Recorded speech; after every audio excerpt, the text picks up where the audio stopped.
होती है तो मन की शुद्धि होना तो एक बात। भाई मैं तुम्हें गाली ना दूं, मैं तुम्हें प्रेम से बातचीत करूं, ये मन की शुद्धि है। पर बातचीत क्या करूं, इसके लिए तो ज्ञान जरूरी है। तो हम अक्सर ये सोचते हैं कि मन शुद्ध हो जाए, मैं बस अपना आ, किसी को गाली ना दूं, किसी को अपशब्द ना कहूं, हाँ तो लोग जो है मुझे बहुत ज़्यादा अप्रिशिएट करेंगे। क्यों अप्रिशिएट करेंगे भाई? मन की शुद्धि तुम्हारा अपना कर्म है, तुमने अपने जीवन को सुधारने के लिए लिया, ये एक तरफ है। और ज्ञान का होना दूसरी बात है। ज्ञान का होना दूसरी बात है। तुम अपने बॉस को गाली ना दो, ये एक बात है, ये व्यक्तित्व तुम्हारा एटीट्यूड है। पर ज्ञान ना हो तो काम कैसे करोगे? दोनों चीजें जरूरी है ना, कि ज्ञान भी हो और मन की शुद्धि भी हो, जिससे कि मेरा जो व्यवहार है अपने प्रति, दूसरों के प्रति, वो बिल्कुल ठीक हो। ये जब दोनों चीजें जब होती है तो जीवन में बाहर सफलता मिलती है और ध्यान में भी सफलता मिलती है। दोनों चीजों का होना जरूरी है। ज्ञान, ज्ञान का मतलब कि ध्यान की प्रक्रिया क्या है, ध्यान के कौन कौन से चरण हैं, और किस प्रकार से अगर हम ध्यान करेंगे तो हमारा मन जो है वो उच्च चेतना में, ऊपर वाली चेतना में जाकर स्थापित हो जाए। पर उसके लिए जरूरी है कि अगर मन की अशुद्धि बनी हुई है तो फिर मन चेतना, हम अपने मन को ऊपर उठा ही नहीं सकते।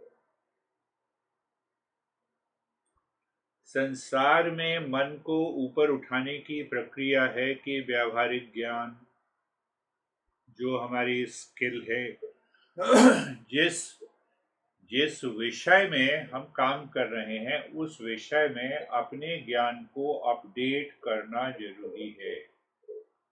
आज की परिस्थिति में और हमेशा, अगर इसकी परिस्थिति में हम अपने ज्ञान को बढ़ाएंगे नहीं तो गुजारा कुछ दिनों में अटक जाए। कुछ दिनों के बाद कुछ समस्याएं आ जाएंगी और फिर हम फ्रस्ट्रेट हो जाएंगे।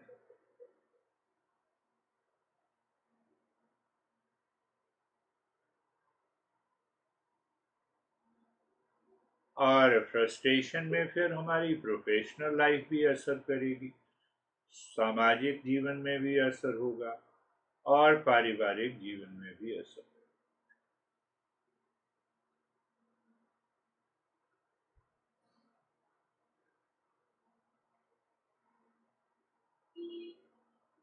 अच्छा, ईमेल का रिप्लाई इंग्लिश में बनाना है? अच्छा बनाओ। अच्छा, तुम्हें एआई नहीं आता? एआई से ईमेल का रेस्पॉन्स बना लो, चेक करो और भेज दो। क्या मतलब? तो मुझे तो अंग्रेजी आती नहीं, मैं रिप्लाई कैसे बनाऊंगा? अरे एआई में बनाओ ना। तो हम एआई से बिल्कुल अछूते हो गए। जो अपडेट नॉलेज है, तुम कंप्यूटर के एक्सपर्ट हो, आईटी एक्सपर्ट हो, अगर हम एआई से भी हम ध्यान ही नहीं दिया, हमारा मन ही नहीं जाता।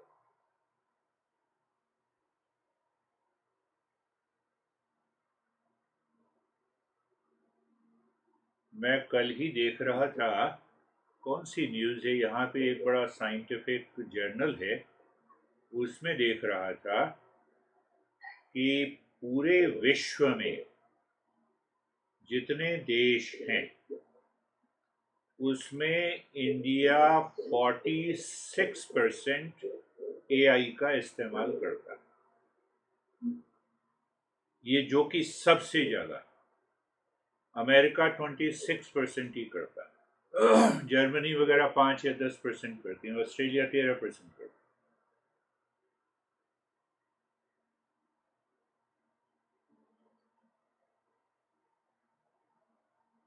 तो देखो कि हमारी योग्यता, हम अपनी योग्यता को जो नया ज्ञान आया है उससे हम बढ़ा सकते हैं।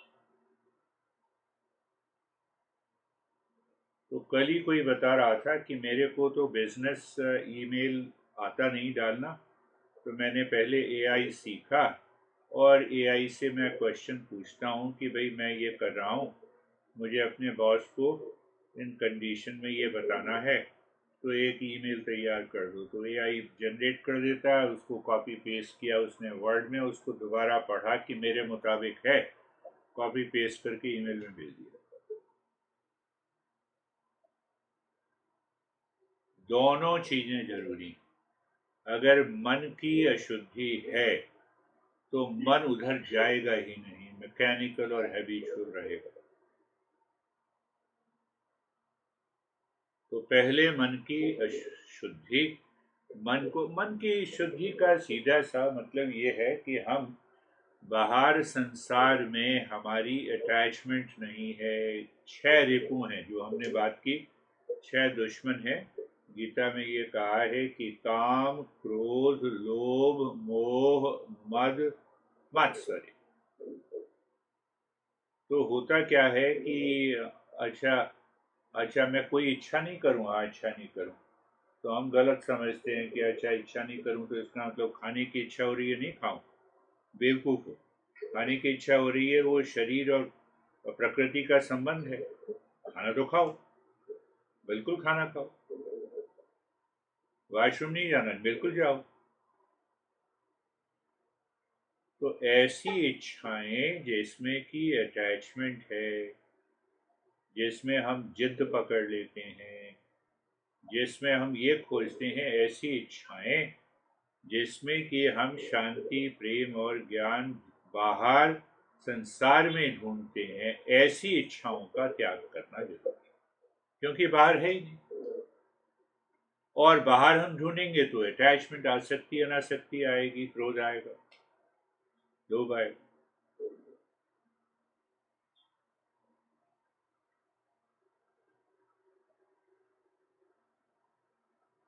तो इनको कह दो कि भाई अब जैसे हम सब यहाँ पे अभी पीछे पीछे गार्डन है, तो अगर उसकी हर एक महीने देखभाल नहीं करें तो वो उसमें जंगली घास उग जाती।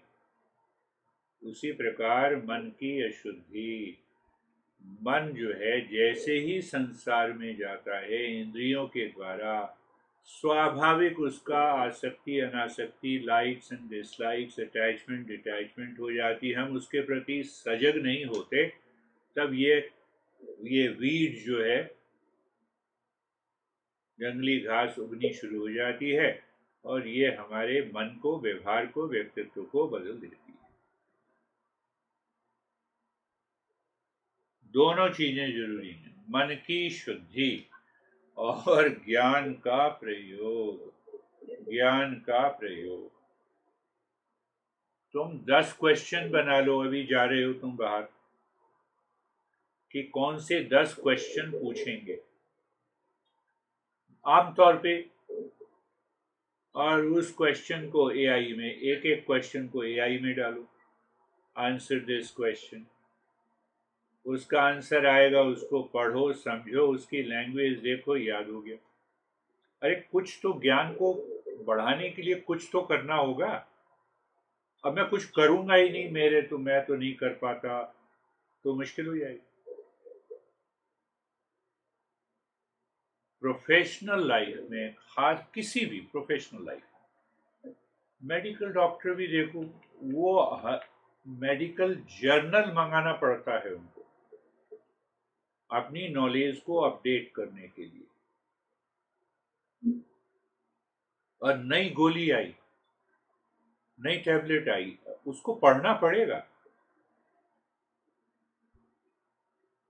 50 साल पुरानी अगर वो गोलियां, एस्प्रिन और वो उसी पे टिका रहेगा तो वो जम नहीं पाएगा।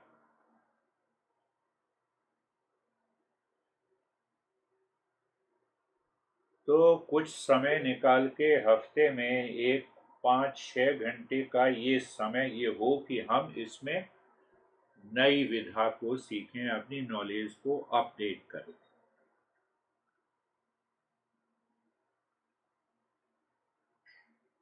तो जो अपडेट करने के लिए तैयार होता है, अब आ जाओ आध्यात्मिक जीवन में, तो उसको हम कहते हैं अधिकारी। अधिकारी का मतलब साधक, साधक का मतलब कि क्वालिफाइड अधिकारी है वो, मतलब उसके अंदर ललक है, एक तरफ ज्ञान को पाने की, एक तरफ मन की अशुद्धि को दूर करने की। तो हम क्यों ज्वाइन करते हो? पिछले 10 साल पहले जो सिखाया वही उसी को करते हो। तो हम अपने ज्ञान को आध्यात्मिक जीवन में भी तो अपडेट करते हैं, तभी तो गहरी समझ बढ़ती है। उसी प्रकार किसी दूसरे विषय में, तो जब हमारा मन तैयार होता है उस ज्ञान को पाने के लिए, सीखने के लिए, तो हम ये कहते हैं कि वो व्यक्ति अधिकारी है।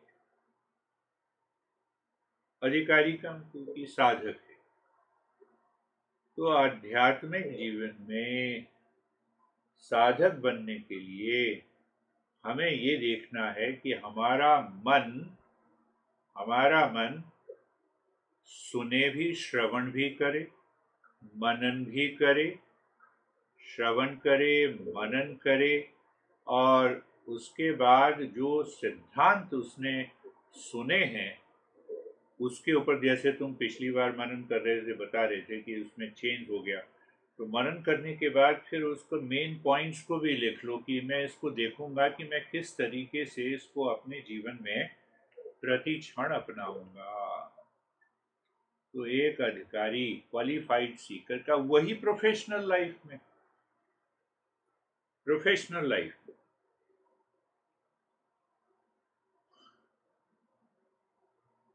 मैं वैसे एग्जाम्पल बता रहा हूँ, मैंने एआई थोड़ा सा सीखा और उसके बाद मेरे को एक्सेल में कोई फार्मूला नहीं पता, एसक्यूएल में, और मैंने एआई को कहा कि इस चीज का फॉर्मूला मुझे बना के दे।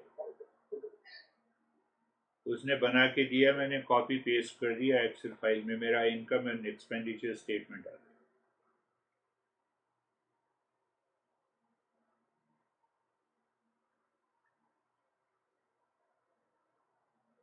किसी तरह तो बढ़ूं, ज्ञान को, ये योग्यता इतनी ललक हो, ये ललक तब होगी जबकि मन की शुद्धि होगी, और मन की शुद्धि के बाद एक हमारे अंदर इच्छा हो कि हमें इसलिए जाना। आध्यात्मिक जीवन में अधिकारी बनने का मतलब ये है कि मुझे उस आत्मा का साक्षात्कार करना है, और बाहर की जो दुख हैं उनकी निवृत्ति करनी।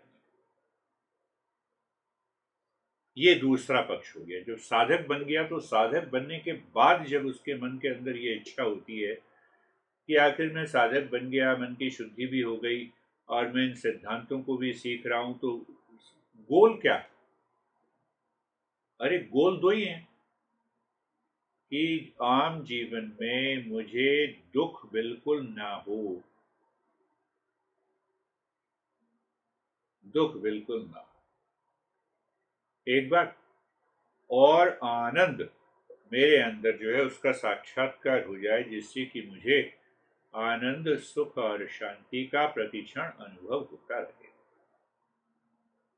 तो अगर एक व्यक्ति साधक नहीं बनता तो क्या होगा?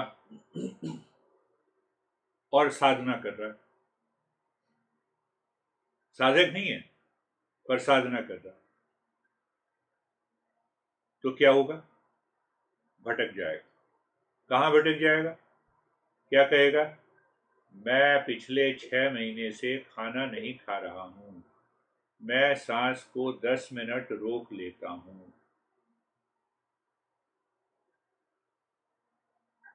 फिर वो बेवकूफी वाली बातों में फंस जाए।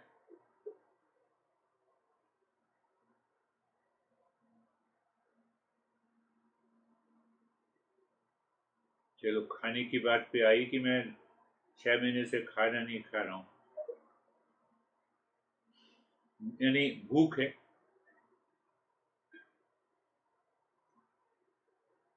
तो क्या भूख मैंने पैदा की?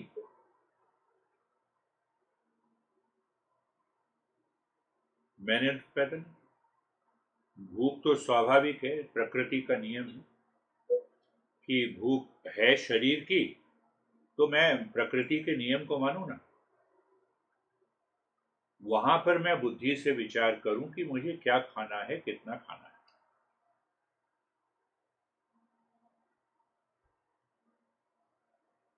मुझे कोई कह रहा था कि 6 महीने मैंने प्रयोग किया। मैंने कहा चलो 6 महीने का जो तुम भोजन करते, कम से कम उतना भोजन तुमने गरीबों में बांटा? नहीं बांटा तो बेवकूफी। एक गरीब भूख के लिए तड़प रहा है और हम साधक बनने का ढोंग कर रहे हैं कि 6 महीने से मैंने खाना नहीं खाया। अरे प्रकृति के नियम को कैसे तुम जुटला सकते हो? 6 महीने के बाद क्या करो? खाओगे ना? 6 महीने के बाद तो खाना ही पड़ेगा।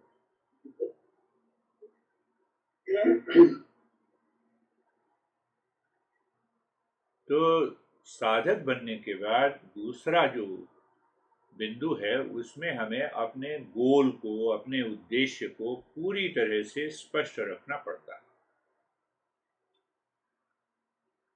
तुम काम कर रहे हो तो मैं शिव भगवान के लिए काम कर रहा हूं, भाव ये हो, और फोकस करो काम पे। कर्मयोग होगी 24 घंटे। 24 घंटे। जब पत्नी ने ये कहा ये काम करना है तो वो स्वधर्म है, कर्तव्य है। अच्छा, ये भी भगवान शिव के लिए मैं कर रहा हूं। अंदर से अहंकार की प्रवृत्ति ना आए। थोड़ा सा परिचय दे रहा हूं, उसके बाद हम गहराई में जाएंगे। तो दो बातें हुई क्या कि पहला हमें साधक बनना है। साधक मन की शुद्धि के बाद विषय को, उद्देश्य को स्पष्ट रख के ज्ञान की प्राप्ति करनी है, साधना करनी है।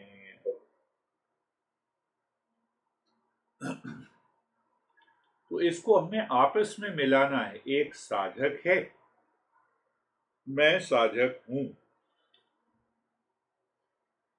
साधक का उद्देश्य हमेशा क्लियर रहे। क्या उद्देश्य है? कि मेरा उद्देश्य 6 महीने खाना नहीं खाना और लोगों को दिखाना है, बेवकूफ़ी है। सबसे पहली बार मैं जब गंगोत्री गया, पहली बार 84-85 में, तो गुरुदेव ने ये कहा कि जरा वो पड़ोस में एक महान योगी आया है, वो जमीन के अंदर यहाँ तक अपने आप को छिपा के रखता है मिट्टी में, उससे मिल के आओ। तो मिल के आया। दाढ़ी वाड़ी बढ़ी हुई थी, वो यहीं तक कंधे तक जो है जमीन में अपने आप को रोके हुए था। तो कितने दिनों तक? 7 दिन। मैंने कहा 7 दिन के बाद तो फिर वापस आना ही होता है, तो करते ही क्यों हो ये? इसका लाभ क्या? तो गुरुदेव ने कहा कि ये ठीक बात है, तुमने पकड़ी। देखो ऐसे मूर्खता वाले काम करते हैं। आग पे चलना।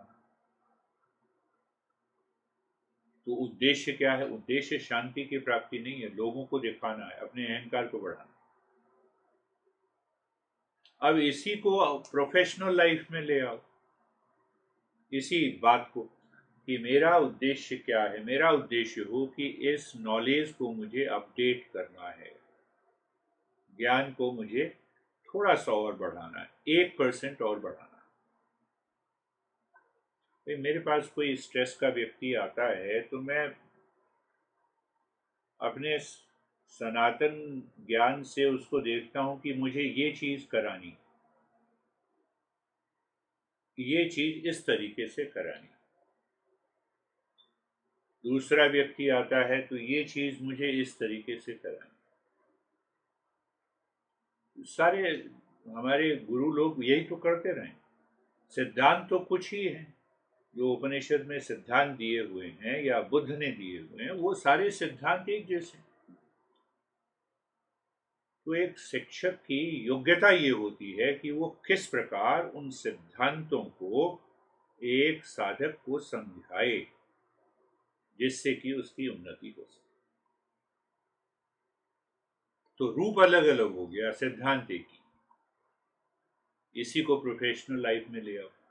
जिस फील्ड में तुम एक्सपर्ट हो उसमें हम आधा घंटा बैठ के विचार करें कि इसके बाद और क्या हो सकता, इसका इसके इसके नेक्स्ट लेवल की नॉलेज क्या है, क्या मैं उसको थोड़ा सा सीख लूं और उसको मैं अप्लाई करूं अपने प्रोफेशन में। तो एक तो मुझे स्वतंत्रता मिलेगी, मेरा काम बड़ा फास्ट हो गया, और 8 घंटे का काम मैंने 4 घंटे में कर लिया।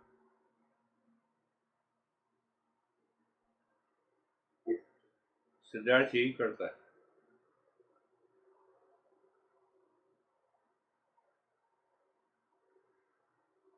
4 घंटे वो देखता है कि उस 4 घंटे में और क्या मैं नॉलेज लूं, 4 घंटे में उसने काम करके खत्म कर दिया, दे दिया।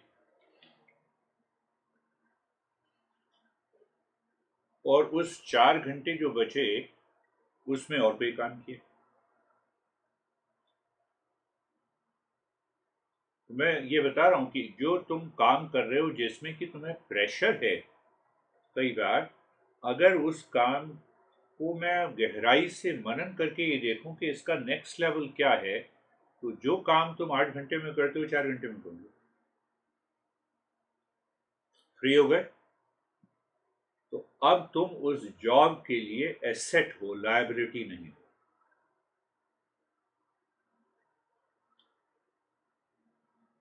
जो हमारे सीईओ वो लोग होते हैं, डायरेक्टर होते हैं, सीईओ कंपनी के बड़े बड़े, इस प्रक्रिया को वो कहते हैं ग्रोथ माइंडसेट। बड़े बड़े नाम दे दिए। ये प्रक्रिया ग्रोथ माइंडसेट, नॉलेज को अपडेट किया, उसको अप्लाई किया, 6 घंटे का काम 3 घंटे में मैंने कर लिया एकदम।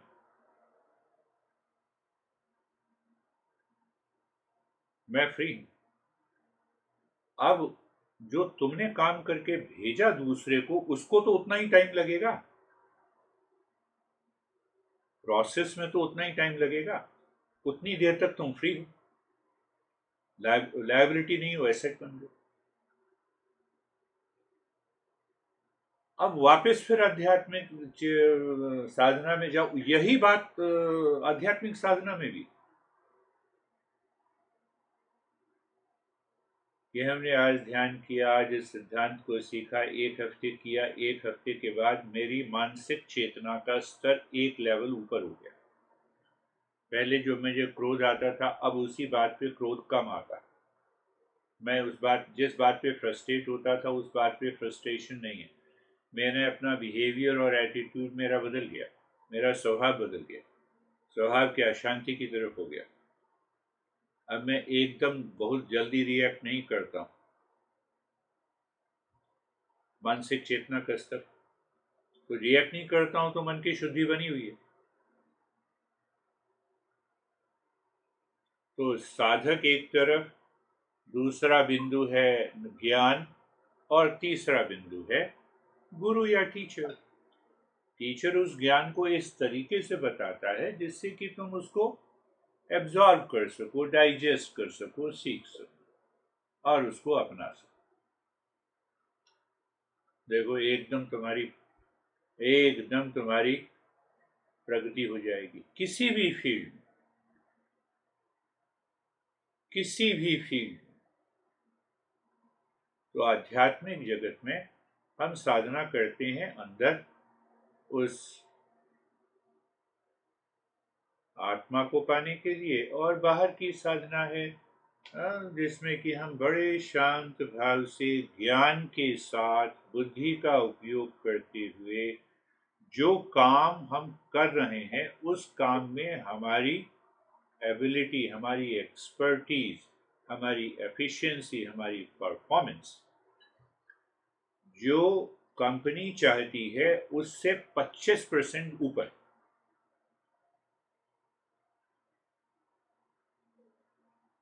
फिर देखो कौन निकालता है, फिर देखो कौन बात करता है, फिर देखो कौन कंप्लेन करता है।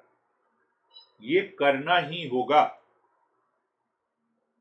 ये अगर नहीं करोगे पीछे रह जाओ,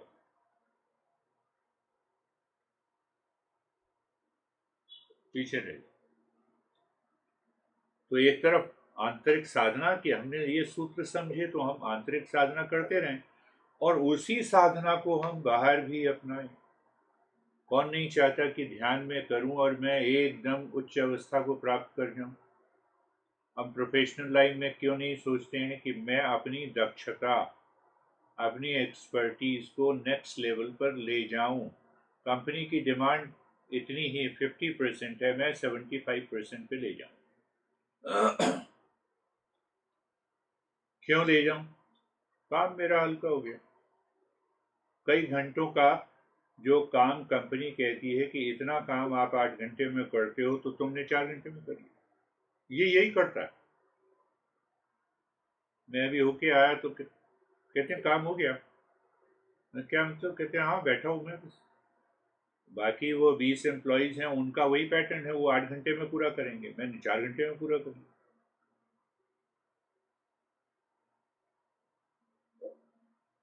तो स्मार्ट वॉच पे रखता है, फोन रखता है, खोल के कोई मैसेज आ गया तो तुरंत 2 लाइन में रिप्लाई दे के खत्म, फिर फ्री हो गया। और वही मैसेज आता है, दूसरे लोग रिप्लाई करते हैं 3 घंटे में। अरे तो मैंने अपना काम खत्म कर लिया ना, अब तो तुम्हारे ऊपर। दोनों आईटी फील्ड में ही हो, चाहे कोई भी आईटी फील्ड हो, वही पैटर्न है। लीड है और अपना अपना इंडिविजुअल काम है, ग्रुप काम है, तो उसने वो इतना सीख लिया।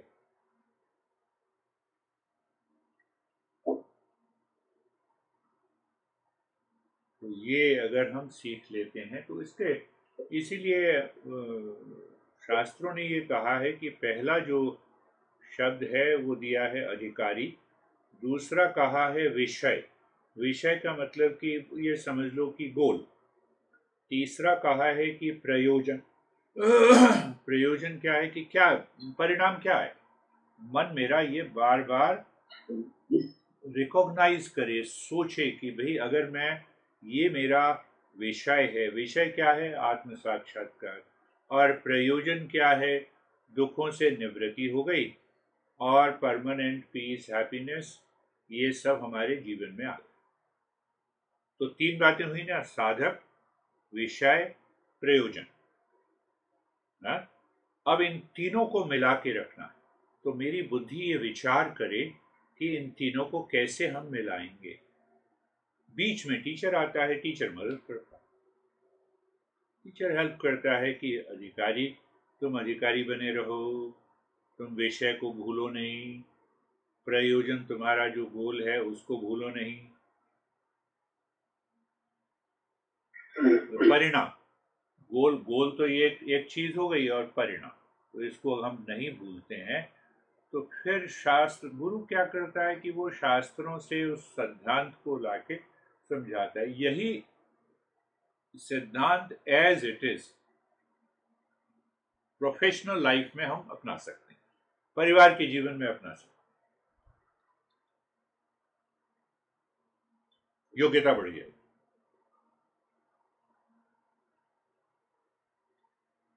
पुराने समय में तो था कि अच्छा ग्रेजुएशन कर ली, जॉब पकड़ ली, पेंशन मिलेगी, यहीं से रिटायर हो जाएंगे, ज्ञान को बढ़ाना नहीं है। आज की परिस्थिति में ये होगा नहीं। और जो अगर हम ऐसे उस पुराने ढर्रे पे चलेंगे तो हम पीछे रह जाएंगे। बॉस कहता है कि तुम 10 साल से यही काम कर रहे हो, इसके आगे क्या सीखा? क्या जवाब होगा? कुछ आगे बढ़े या वही करते रहे? आज की डेट में तो ये पूछेगा बॉस। मैं तुम्हें कंटिन्यू कैसे करूं, किस योग्यता के आधार पे? एक देवी जी हमारे इंस्टीट्यूट में थी जब मैं इंडिया में था। तो जब मैंने ज्वाइन किया तो वो पहले 10 साल से काम कर रही थी। तो बार बार वो टोकती थी, कहती थी कि 10 साल का मुझे एक्सपीरियंस, तुम अभी नए नए आए। तो मैंने 1 साल में सारा काम सीख लिया अपनी एफिशिएंसी को मैंने कहा मैं एफिशिएंसी कैसे बढ़ाऊं, और सारा काम सिस्टमेटिकली एडमिनिस्ट्रेशन का और इधर का काम उधर का काम क्लास लेने का सब कुछ सीख लिया। 1 साल के बाद जब उसने कहा कि मुझे 10 साल का एक्सपीरियंस है, मैंने कहा नहीं, तुम गलत बोल रहे हो। तुम्हें 1 साल का एक्सपीरियंस है जिसको तुमने 9 साल तक रिपीट किया। नया क्या किया तुमने?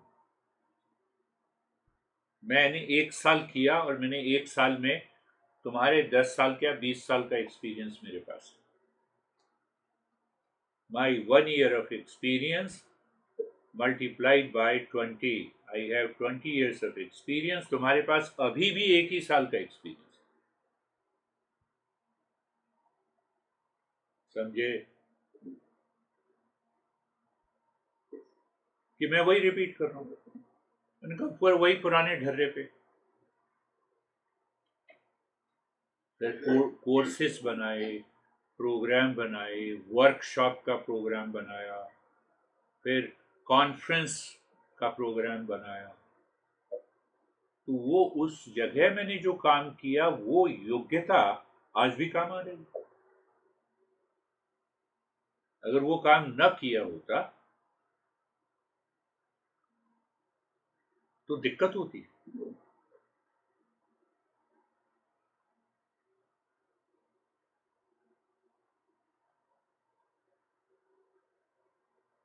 उसी श्रेणी में अब दोनों बातें देखते हैं कि 6, जैसे हमने कहा कि 6 पारंपरिक प्रक्रियाएं हैं, 6 पारंपरिक तरीके हैं मन को शुद्धि करने के साथ साथ मन को ज्ञान के धरातल पर हम ले आए।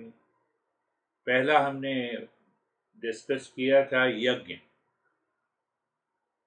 यज्ञ के द्वारा हम अपने मन को शुद्ध कर सकते हैं, पर यहाँ पर यज्ञ हमने कृष्ण भगवान का यज्ञ लिया। तो वो यज्ञ नहीं बाहर जो हम आहुति देते हैं, पंडित को बुलाते हैं, खाना खिलाते हैं, उतना नहीं है। यहाँ पे ज्ञान के द्वारा हमने ज्ञान यज्ञ किया। क्या यह ज्ञान यज्ञ? कि हमारे मन की जो अशुद्धि है वो सेल्फिश नेचर है, स्वार्थी पने की बुद्धि है, बेहोशी में काम करने का काम है, एक ही ढर्रे पे हम काम कर रहे हैं, इसको छोड़। वो यज्ञ अपने सेल्फिशनेस को छोड़ के सेल्फलेसनेस पे आगे आना।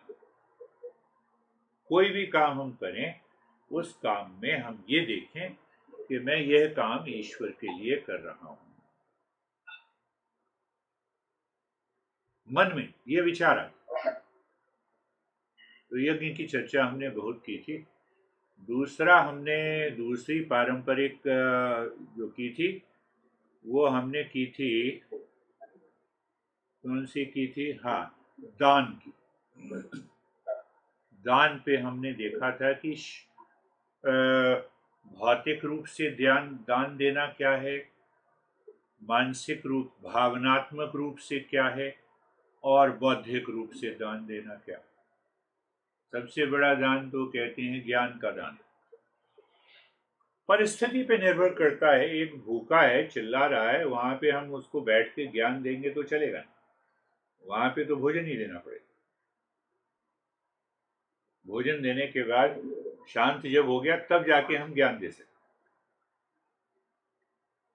तो अलग अलग परिस्थिति में तो उसमें क्या होगा कि हमारे मन का स्वभाव देना हो जाएगा बजाय कि हड़पना। मन में हमेशा हमारे मन में रहता है कि नहीं ये तो अब यहां से भी ले लें, ये यहां से भी ले लें। जैसे किया तुमने और उसका फल भुगत रहे हो, उसमें कोई ज्यादा कहने वाली बात नहीं है। तीसरा हमने कहा तप। तीसरा जो पारंपरिक मेथड है, तप का मतलब है कि कुछ कष्ट देना, पुराने ढर्रे पे नहीं चलना। संकल्प ले लिया कि इसका जो नेक्स्ट स्टेप है ज्ञान का वो क्या करूंगा मैं।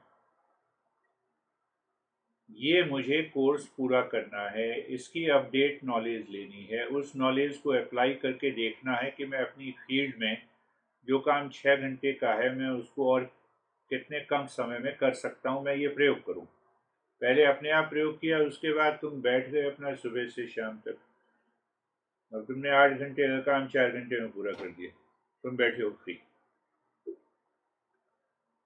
एक तरफ ये, उसी प्रकार से हम ये देखें कि हमारी बेहोशी है, हम सुबह उठा नहीं जाता, संकल्प ले लिया उठना ही है, और इस बुद्धि के द्वारा, साधना के द्वारा किस प्रकार हम अपनी दिनचर्या को सही रूप देंगे। 6 बजे उठना है या 6 बजे उठना, तो उठना ही है, कुछ भी हो जाए। थका हुआ हूं तो नहीं, फिर मैंने प्राणायाम करना, फिजिकल और ज़्यादा मैं करूँगा जिससे कि मेरे को ऊर्जा आ जाए और ये थकान दूर हो जाए, उसके बाद मैं ध्यान करूँ। तो वो भी तप में आता है। तप का मतलब है सेल्फ डिसिप्लिन। उसी की चर्चा हम कर रहे थे कि सेल्फ डिसिप्लिन, कि मैं अपने शरीर मन बुद्धि को एक अनुशासन में ले आऊं, कुछ भी हो जाए। सैटरडे संडे को कोई क्लास नहीं होती तो मैं 4 बजे वैसे भी उठता हूँ, सैटरडे संडे को भी उठता हूँ। 4 बजे ही उठ के साधना पूरी, वही 6-7 बजे तक साधना पूरी अपनी की। मैंने कहा क्यों ना उठूं, सेल्फ डिसिप्लिन क्यों ना हो, वो भी तप में आ जाए। तो तप का मतलब ये होता है कि मैंने संकल्प लिया अपनी अशुद्धियों को दूर करने के लिए किस प्रकार का तप मैं करूं। उदाहरण के लिए तुम कह रहे हो अंग्रेजी सीखना है, तो हम नियम बना लिया करना ही है, मुझे और कोई काम नहीं करना, सीखना ही।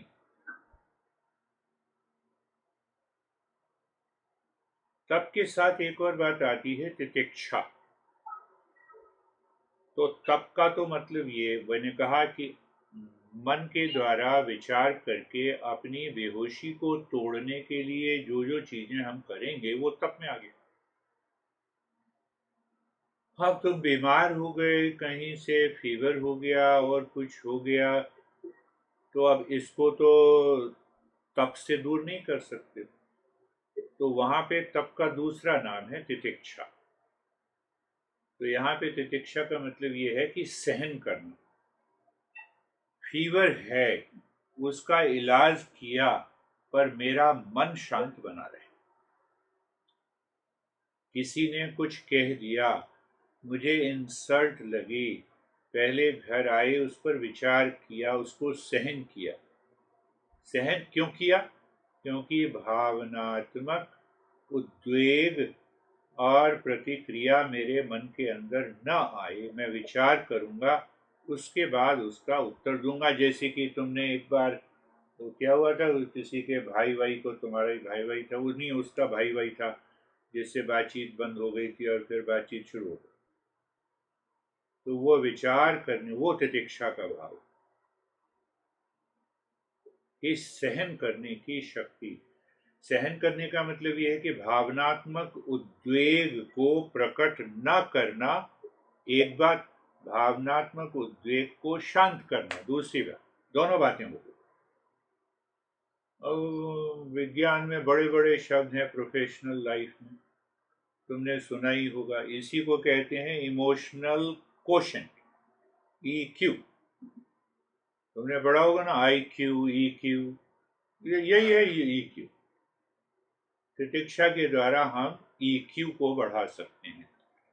EQ को बढ़ाने का क्या होगा कि बाहर जीवन में, सामाजिक जीवन में, प्रोफेशनल लाइफ में, पारिवारिक जीवन में किसी भी प्रकार की अनफेवरेबल कंडीशन नहीं आने देना।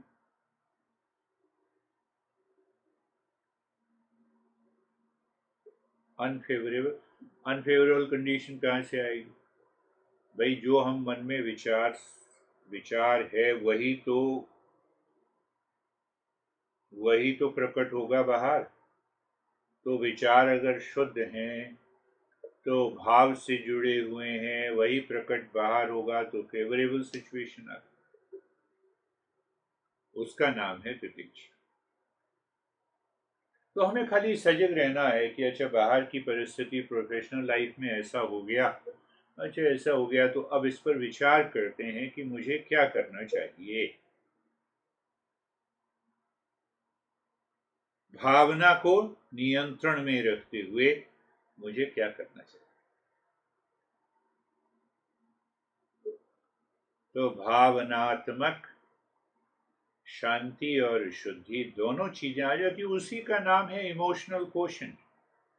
ये बड़े बड़े सीईओ जो है वो बड़ा बड़ा शब्द बोल देते हैं, उसको लगता है कि बहुत बड़ी चीज है, बड़ी चीज नहीं। अगर समझें तो बड़ी आसान। किसी ने कुछ कहा, एकदम हमने अपने मन को अंदर ले गए, नहीं अभी उद्वेग की आवश्यकता नहीं, अभी रिएक्शन की जरूरत नहीं, अब हम विचार करेंगे। तो अभी जरूरत नहीं है इसका मतलब हम एक्शन ना लें तो फिर हम मूड हो गए। एक्शन तो लेना ही पड़ेगा, जिसने गलत किया है उसके प्रति तो एक्शन लेना पड़ेगा, कुछ भी हो जाए।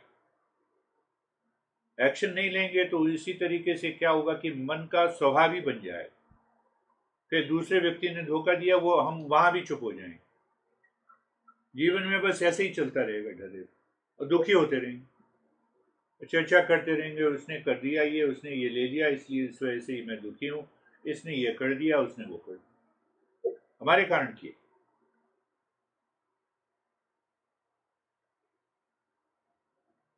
तो उसी का नाम तितिक्षा दिया है। तितिक्षा के बाद जो चौथा है मन की शुद्धि का, वो है जप।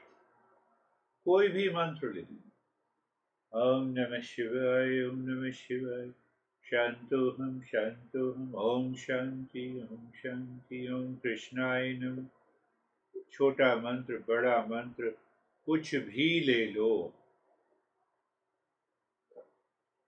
करना क्या है, 24 घंटे जैसे ही मन खाली हो याद आ जाए मन की, मन को याद आ जाए कि अच्छा कुछ देर तो कर ही सकते हैं ओम नमः शिवाय, हाँ करना चाहिए। पर उसमें एक और बात ध्यान रखनी है, तब जाके सफल होता है। तो जैसे हमने कहा ओम नमः शिवाय, तो हमने शिव की इमेज को भी मन के अंदर ले आए, शिव की प्रतिमा को, दुर्गा दुर्गा कर, जैसे तुम कहो कि अच्छा ये शांति देवी कहाँ है, तुम अपनी पत्नी को इशारा कर रहे हो, तो एकदम जैसे कहते हो शांति देवी, तो उसकी पत्नी की प्रतिमा हमारे मन के अंदर छा जाती, उसी को तुम एड्रेस कर रहे हो ना। तो उसी प्रकार ओम नमः शिवाय, अच्छा अच्छा मन में ही कह रहे हो, अच्छा हाँ यही तो है सामने।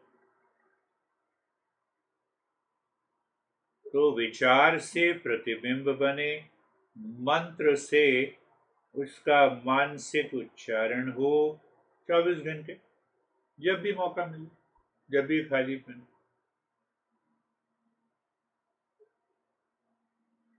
जप जो है बहुत बड़ा प्रयोग है, पर इसको इस भाव से करना है। इस भाव से जब हम करते हैं कि विचार का प्रतिबिंब और आपको सरेंडर किया, और साथ में मंत्र, एक हफ्ते में जीवन में बदलाव आ जाएगा।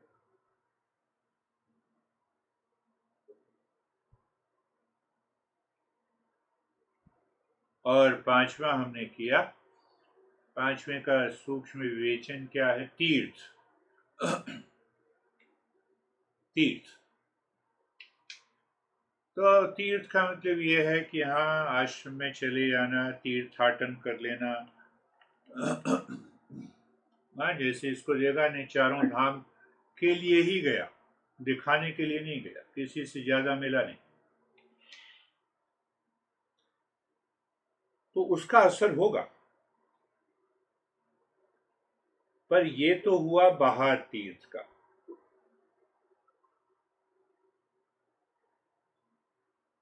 पर ज्ञान के भाव में देखें तो तीर्थ का मतलब ये है कि अपने मन को अंदर ले जाना, सारे तीर्थ हमारे शरीर के अंदर है।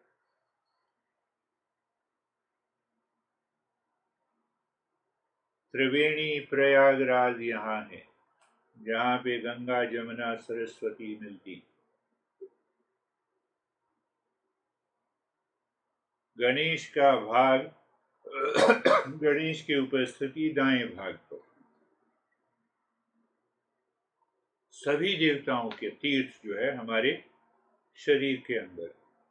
ये बड़ा गहरा विषय है कि अगर हम इसको गहराई से समझें तो तीर्थ में हम क्या करते हैं, शारीरिक रूप से थक गए, थकने के बाद हमने आराम किया, फिर हमने गुरु की साधना की, गुरु को पैर छुए और फिर वापस आ गए, लाभ होगा। पर जो लाभ 5% है वो 500% हो जाएगा अगर हम तीर्थों को अपने मन के अंदर समझें।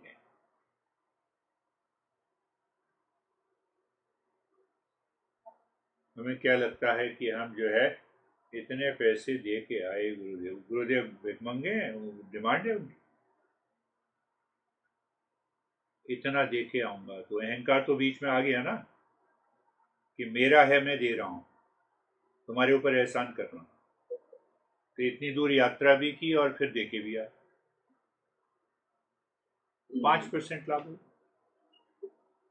दिया तो देने का लाभ होगा, पर उसके साथ जो अहंकार है वो काट देगा, वो काट देगा, कुछ भी कर लो।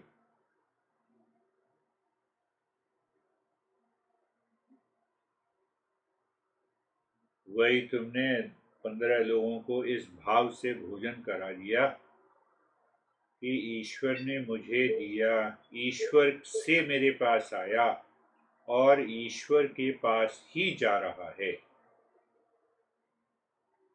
लाभ 500%। ये भी तीर्थ स्थान पे जाने की हम सेवा ही तो करते हैं। तो हम कहीं किसी मंदिर में चले गए, सेवा तीर्थ हो गया। और अंतिम बात है, अंतिम साधना है, उसकी भी चर्चा गहराई से करेंगे, व्रत। व्रत मतलब छोटे छोटे हमने संकल्प ले लिए। क्या छोटा सा संकल्प ले लिया कि आज मैं किसी भी परिस्थिति में, विकट परिस्थितियों में भी शांत बना रहूंगा। शाम को मैं ज्यादा खा लेता हूं, इस वजह से सुबह उठ नहीं पाता, तो एक हफ्ते तक मैं देखूंगा एक रोटी कम खाऊंगा और देखूंगा कि क्या सुबह उठने की योग्यता आती है। ये छोटे छोटे व्रत हैं, छोटे छोटे संकल्प, यानी छोटे संकल्प कुछ दिनों के लिए किया, बदलाव आया, छोड़ दिया। अपने से संकल्प लिए। अच्छा, जब मैं ये बात करता हूँ तो हमारी पत्नी दुखी हो जाती है, तो मैं ये बात ही नहीं करूंगा, मैं इसको दूसरे ढंग से प्रस्तुत करूंगा।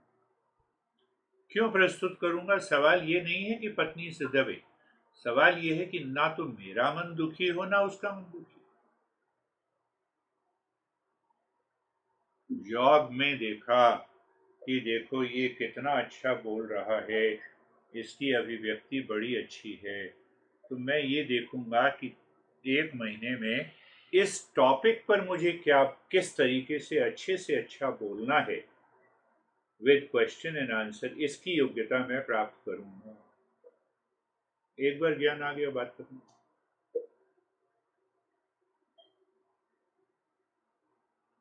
क्योंकि अब वो ज्ञान समझ में आ गया ना, तो तुम्हें अपनी योग्यता आ गई कि इतने शब्दों के साथ मुझे ये बोलना है, इस तरीके से बोलना।